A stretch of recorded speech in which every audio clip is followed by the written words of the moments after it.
Nearpod is a great tool for interactive learning, both in real time or in student pace delivery. The good thing about it is it's very much like a Google Slideshow. You can actually use Google Slides to create it, but it has interactive features which allows you to get feedback from your students very quickly and easily. It also avoids the I don't know how to upload it, I forgot to turn it in, all those Google Classroom issues that we've been coming up against. So I'm just going to take you through a Nearpod that I quickly created to show you some of the features of it.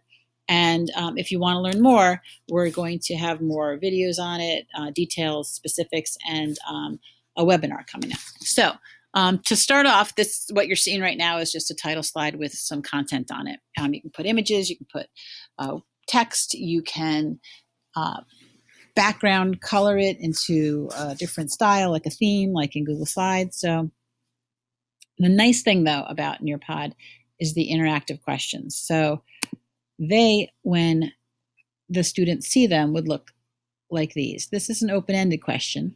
An open-ended question that now they have updated so that you can type your answer in, or you can record audio, which is what this pop-up is showing you. So the younger ones that don't want to type, they can just record their audio. Clicking in the box, the question is, what do you know about Nearpod? And you can answer it. I know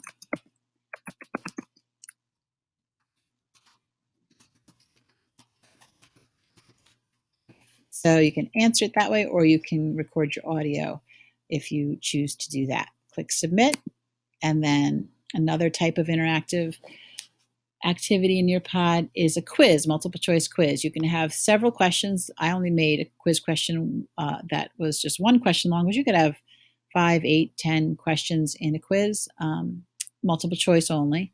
This question is at the top, and then your answers. You can have more than 2 answers if you wanted to add more. But the answer to how many ways can you deliver Nearpod lessons is 2. It can be live with a Google Meet and working in combination with that. You can have live lessons where you are in control as a teacher of changing the slides. When you ask the questions, you see the students answering in real time. Or you can do student paced, which is the students get the link, the students go through the slideshow on their own, at their own pace, on their own time. So the other interactive I want to show you is, they also get their answers and they know whether they're right or wrong right away, is the fill in the blanks. Fill in the blanks works like fill in the blanks. You've got a choice of what you want to put in your word bank, and your text goes in this darker gray box, and you just click and drag. So Nearpod is a tool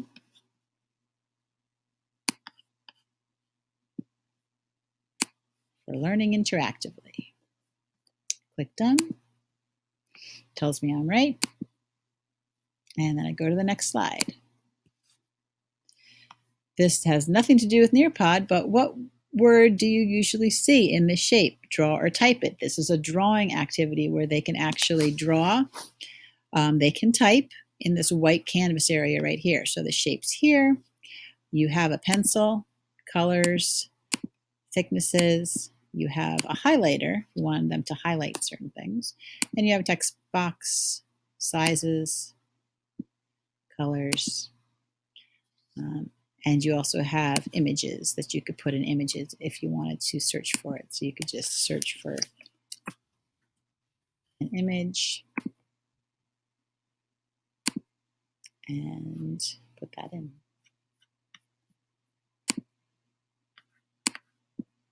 So there's a bunch of different ways you can do it: writing, highlighting, typing, or using images. They submit.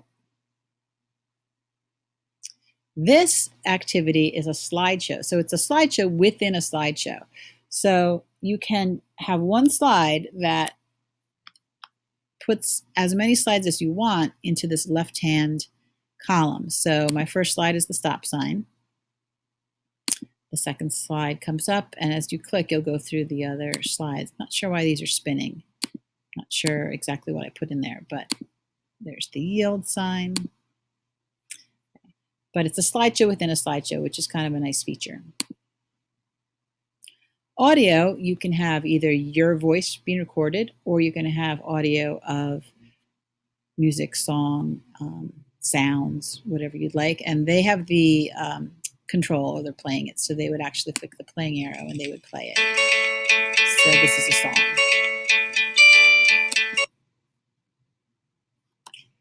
Next, you have the slideshow that shows you a PDF. So you can just upload a PDF for them to view. And this isn't a draw app, so you wouldn't be able to draw on it. But what I would suggest doing is incorporating the draw function so they could actually click and type the answers on this.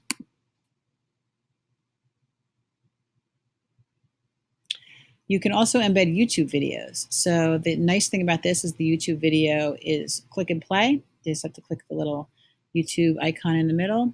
When the YouTube video ends, there are no other videos that pop up. The YouTube just ends and they are ready to go on to the next slide. The BBC has videos that have been embedded into Nearpod too that have a lot of nice different topics that you can use.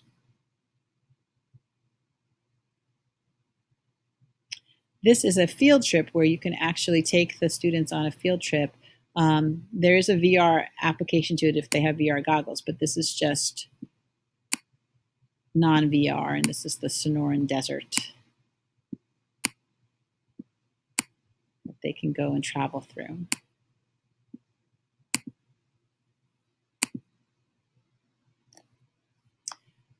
This is a web page that comes up as a standalone web page. So they'd click here and it would take them to another tab and open up the web page. But you can also do it this way, where you can have a web page in the draw feature where the students can play the video and then they would go back to the web page after watching the video and answer a question. So they draw a picture of the animal they saw at the zoo. So once they draw it, they put something in there. They can actually even find pictures of animals.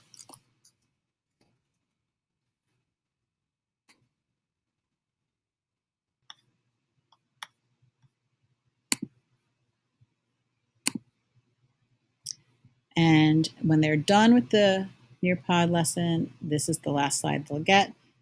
If they want to start over, they click that and it begins again.